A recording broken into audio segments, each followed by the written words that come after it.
Well, folks, it's that time of year again. We've got the most popular gear at lens rental for 2024. And unlike last year, the battle between Sony and Canon appears to be all but over. Who's on top? Is Nikon on the list? And what about Panasonic? Well, stick around to hear the top 20 camera gear in 2024. But first, I have a simple request. Please subscribe to this channel. It doesn't cost you anything, helps this channel grow, and keeps you up to date on the latest camera coverage. Lens rental is one of the biggest names in cameras and lens rental in the United States, making high-end gear accessible without the commitment to buying. And each year, they make the top 20 list available, letting us know which gear is the most desired.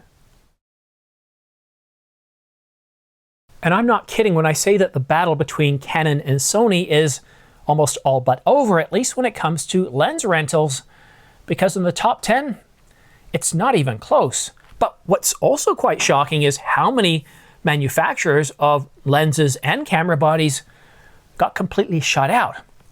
All right, without further ado, let's get to the number one spot, and it's a lens, it's a Canon, and it's for DSLRs. It's the Canon EF 24-70 f2.8. It's an L series, and it's image stabilized. Shouldn't be too much, well, maybe it is a surprise. For those of you that think DSLRs are all but dead and over with, this rental shows otherwise. And I know what some people are probably thinking, yes, but they're renting it. They're probably renting it for their RF bodies. Really? Why would you go ahead and, why would you rent an old DSLR lens, an EF lens, for your new mirrorless camera when you could rent a mirrorless version of that?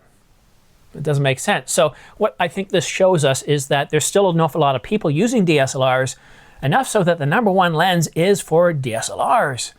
But turning to the number two spot, we see a modern Canon mirrorless lens, the RF 70-200mm f2.8 L series image stabilized USM, following in third place by the Canon RF 24-70 f2.8 L series image stabilized USM. Okay, so Canon dominates the top three. It's trending in Canon's favor, right? Well, don't get too excited right now. Place your bets. Let me know what your wagers are. But I wouldn't go ahead and predict that Canon's the clear winner here, because we've only covered up the top three, and plenty of times when I've covered the Yodobashi top 10, what have we seen where either Sony or Canon dominates the top three and then the other, well, dominates the bottom half? All right, let's turn to the number fourth position. Once again, we have a lens, and it's the Canon EF 70-200mm f2.8. It's L series image stabilized, and it's version 3. So the top four spots go to Canon. What about the top five spots? Well, yep. In fifth place, we have the Canon RF 28-70mm f2, another very good, solid wedding and portrait lens. But that's it for lenses. So looks like Canon's walking away with it. Well, in sixth place, we have the Canon EOS R5, the Mark I, that debuted in 2020 alongside the Canon EOS R6. And in seventh place, it is the R6, not the Mark I, but the Mark II. And this is what I'm telling you, folks. Canon is completely dominating the top 10 with 7 lenses out of the top 10. And we're not done yet. We got 3 more cameras to go. And for Sony, folks, well, you can start to relax a little bit, because now we've got a couple of Sonys showing up. In 8th place, we have the Sony FE 24-70 f2.8. It's the GM version, version 2. In 9th place, we have the Sony FE 70-200mm, also an f2.8 GM OSS and version 2. Now, this might be a surprise to some, but what we're seeing, the domination in the top 10, besides it going to Canon at this point, is that it's all to do with lenses. And we've heard, what's that old expression? You date the bodies, but you marry the lenses. And what we're seeing here is, whether it's Canon or Sony, people are using the same lenses. You got a 24-70 and a 70-200. They're perfect for weddings. They're perfect for events. And that's what we're seeing here. But there is something I want to go back to. Looking at the top 5 positions, we see several lenses that are EF lenses. So what do you think people are using these lenses with? Well, it is a DSLR, obviously, but you might not be surprised by this. And it's not the 1DX Mark II, Mark III. It's actually a 5 series. And it's the 5D Mark IV, the predecessor to the Canon EOS R5.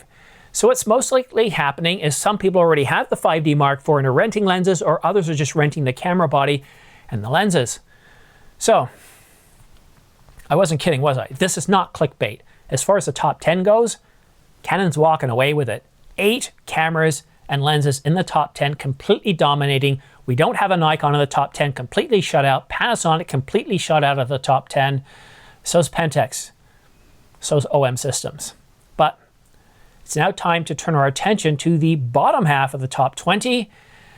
And this is where Sony makes a little bit of a comeback.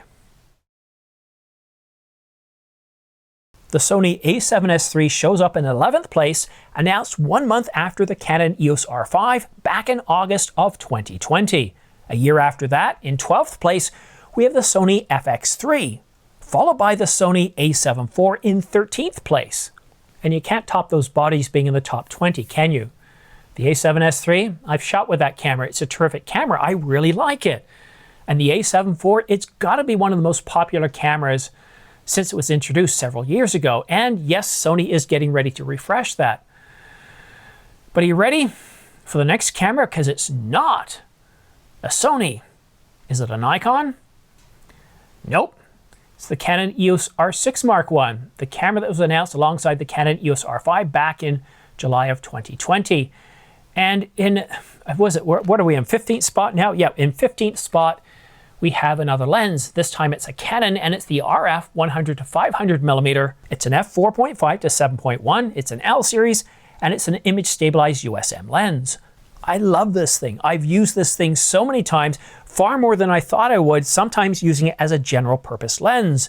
And the image stabilization on this lens, when paired up with the EOS R5, this is all shot handheld, folks, on a boat in the Toronto harbor. And just look how steady things are. Any rocking of the boat should be evident, but it's not. But turning it back to Sony, in 16th place, we have the a7 III, a camera that I thought about getting back in 2019, but, well, obviously didn't. And in 17th place, we have a Sony lens, the FE, what is it, 70 to 200 millimeter? Yep, the 70 to 200 millimeter f2.8 GMOSS. And then it's back to Canon for a pair of lenses. This is one of my favorite lenses. I'm shooting with it right now, and it's the Canon RF 50mm f1.2. This thing is great for stills, it's great for video. In fact, I love shooting this in low light for things such as Halloween. Just look at how it makes things look like it's daylight, and when things do finally get completely dark, it just produces incredible results.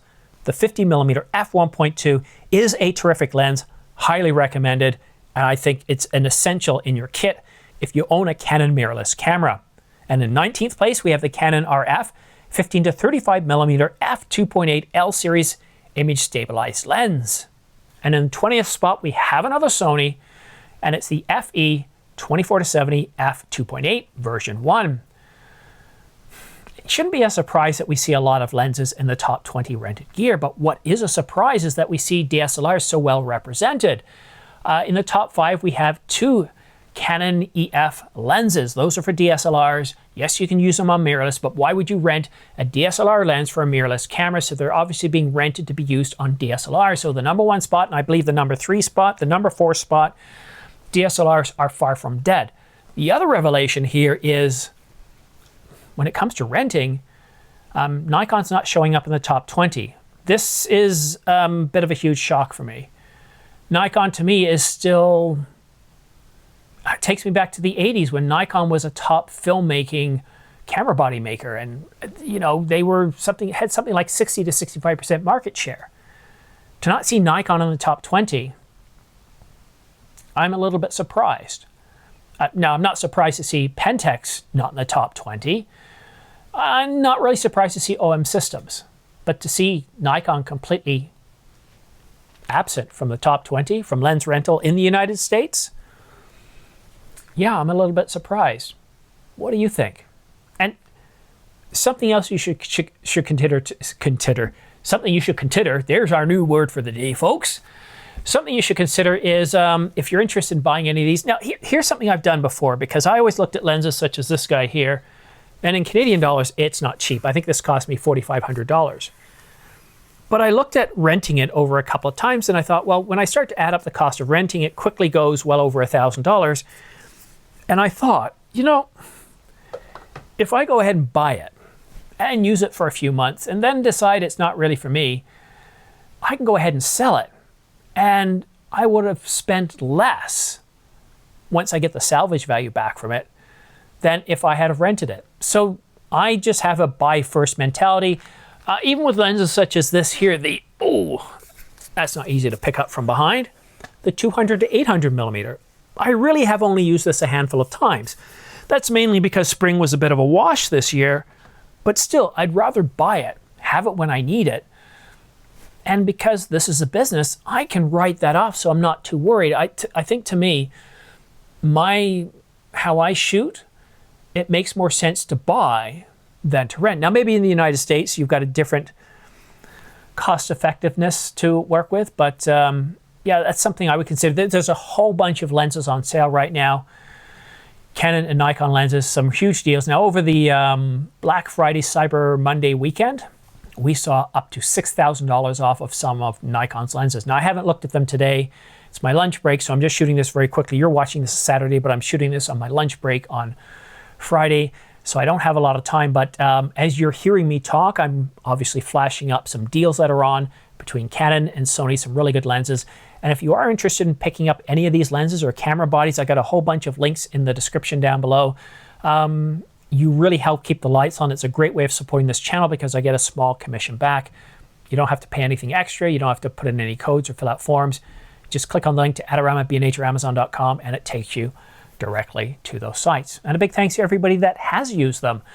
I was hoping to get a lens today. I pre-ordered the 50mm f1.4 VCM. Yeah, and apparently Canon messed up in what they shipped to the store, and no lens for this weekend. I was really hoping so. Hopefully I have it for the Christmas weekend. That would be a huge miss if they didn't. Come on, Canon, you can't have a shipping date on the 12th and then not ship any lenses to your local camera stores.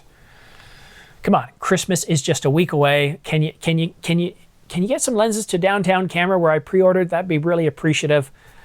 But to you, have yourself a great weekend. Have yourself a happy Christmas, a happy New Year's, happy Boxing Day. I do plan on putting out some more videos next week, but it really depends on what's coming out. I actually saw this information from Lens Rental last night, but you know what? I decided to go to bed early. I'm trying to catch up on sleep. It's been a rough year, working 2 jobs, trying to do everything. I decided to take it easy and give you something to watch on Saturday. I mean, this is kind of Saturday content, isn't it? Maybe more Sunday content. But thank you for your patience. Thank you for watching to the very end. You might notice I've got 2 lavalier mics clipped to my, well, it's not really a lapel, but the reason being is I'm trying out a new lavalier mic. It's much better built. It's all metal from both the transmitter and the unit itself compared to the Tascams. I've gone through 3 Tascams now. So I've decided to try something a little bit different. And I don't want to mention the name yet because at this point, it's more to do with me and properly setting it up. Because unlike the Tascam, where everything's recorded to an SD card, a micro SD card on here, and I just take that out, there's no setting up the camera. With the other one, it's recording into the camera, so I have to also make sure that the camera's set up, then I have to set this up, the transmitter. There's many points of failure, so I'm still kind of working things out. I've already had to redesign the different filters, the compressor, the limiter, the EQ, the noise gate, and all those things. And I think I've got it about 60% correct, but I'm still not completely happy. And who knows, if it's pretty decent, you might be watching this video with the new audio from the new mic. You'll definitely notice a difference. Anyhow, thanks so much for tuning in. Have yourself a great weekend, and we'll see you again soon.